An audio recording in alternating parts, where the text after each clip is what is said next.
Hey, I'm golf broadcaster Matt Adams. The updated and expanded second edition of my book, The Golf Round I'll Never Forget, Golf's Biggest Stars Recall Their Finest Moments, is now available. Readers can expect to march with Arnie's Army at the 1960 U.S. Open, relive Jack Nicklaus's remarkable 1986 Masters win, and be amazed by the Tiger Slam. The Golf Round I'll Never Forget, Golf's Biggest Stars Recall Their Finest Moments. Pick it up where fine books are sold, including BarnesandNoble.com and Amazon.com. Thrive Suite Productions.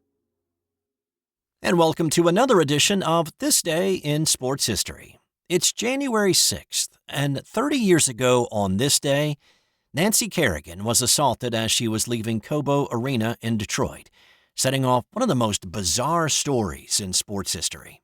Kerrigan had just finished practicing for the upcoming U.S. Championships. With Chicago's getaway echoing in the arena, she walked past a curtain and down a tunnel toward the changing room. Her assailant, Shane Stant, waited for a film crew to stop filming, snuck past the curtain, hit Kerrigan with a 21-inch collapsible baton on her right knee, and then he crashed through a locked glass door and jumped in the getaway car, driven by Derek Smith. The film crew resumed filming and captured the now famous scene of the injured Kerrigan asking, "Why?"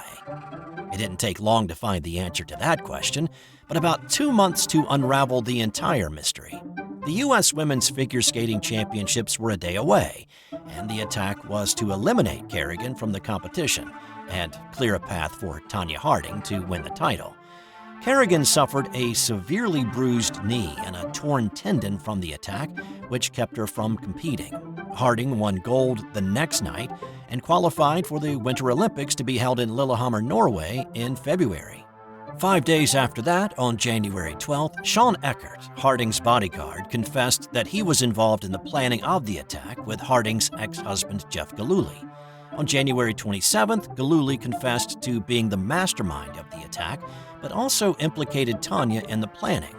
He surrendered to the FBI 4 days after that. Tonya proclaimed no knowledge of the attack, but garbage found outside her house included notes of Kerrigan's practice schedule in Tonya's handwriting. Despite all of that coming to light, the U.S. Olympic Committee allowed Harding to compete in the Olympics. She ended up finishing 8th in Lillehammer after the infamous shoelace incident during her free skate. Kerrigan took silver in the competition, finishing 2nd to Ukraine's Oksana Bayul. Finally, on March 16th, Tonya pled guilty to conspiracy to hinder prosecution, but still claimed she didn't have prior knowledge of the attack. She was stripped of the gold medal she won at the U.S. Championships and banned for life from competitive skating for what happened on this day in 1994. Also on this day, in 2013, top-ranked Florida State overcame an 18-point deficit to beat number 2 Auburn in the national championship game. Jameis Winston hit Kelvin Benjamin on a 2-yard pass play to score the winning touchdown with 13 seconds to play. It was the largest margin overcome in a national title game. The Seminoles wrapped up a perfect 13-0 season with the victory. This was also the last time the 2 top teams would automatically qualify for the title game. It became a 4-team playoff the following year. And in 2018, Tennessee Titans quarterback Marcus Mariota became just the second QB in NFL history to throw a touchdown pass to himself. His pass was batted back to him. He caught it at the 3-yard line and dove into the end zone in a 22-21 win over the Kansas City Chiefs. That's all for today. Thanks for stopping by and giving this episode a listen. If you like the show and have a brief moment, how about leaving a 5-star review and a comment on Apple Podcasts? That would be greatly appreciated.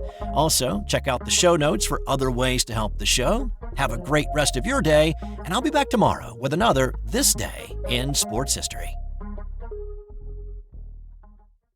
Hey there, sports history fan. This is Arnie Chapman, aka the Football History Dude, and I hope that you enjoyed this recent episode presented by the Sports History Network and were able to learn some good old-fashioned sports history knowledge nuggets.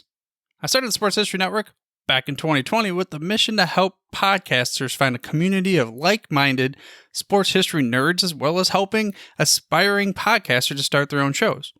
We have a little bit over 30 shows on the network right now covering all sorts of sports history, but as far as I'm concerned, we're just at the toothpick in the ocean moment, that can't even figure it out because there's so much more coming.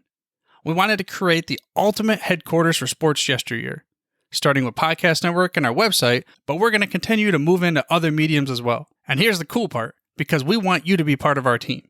So if you're interested in starting your own podcast, or maybe being a guest on one of our shows, or who knows, maybe even writing an article for us over on the website, seriously, all you got to do is reach out to us on the contact page over at sportshistorynetwork.com. You can be as technologically savvy as a Neanderthal tapping on a stone trying to figure out this whole hieroglyphics thing back in the day. Again, it doesn't matter, because even if you don't understand the whole podcast space, we have a production team that can pretty much help you out with doing everything. All you got to do, head over to sportshistorynetwork.com, head to the contact page, fill it out. That message goes right to me, and I'll reach out to you as soon as I can. But for now, dude, I'm through if you're through.